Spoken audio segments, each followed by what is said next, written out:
Phone apa? Honor bang, orang lain tak ada kan? Okay guys, hari ni aku dah unboxing pun Honor C100 Pro.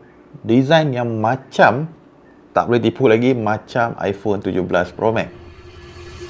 Dan first kali kalau kita pegang memang rasa something yang premium. Sebab dia punya frame dia metal matte, memang best lah untuk grip. Lagi satu, dia punya corner ni rounded. Yang menyebabkan kekecohan selama 1 minggu ni, dia punya design dia ni macam iPhone 17 Pro Max. Walaupun design dia macam tu, tapi dia tak copy. Dia ada identiti dia sendiri. Sebabnya Honor C100 Pro ni dia N series yang dah masuk ke flagship. Yang terpaling sekali, dia punya bezel dia sangat-sangat nipis, mengalahkan dia punya pesaing-pesaing daripada brand-brand yang lain. Dihadirkan dengan 3 pilihan warna. Kalau korang jenis nak nampak clean, nak nampak macho tu, boleh ambil warna hitam. Dan kalau nak paling stand out, yang paling ternampak pakai Honor C100 Pro ni, boleh ambil color orange yang macam aku tengah pegang ni. Nak nampak smooth, nak nampak soft, boleh ambil warna putih.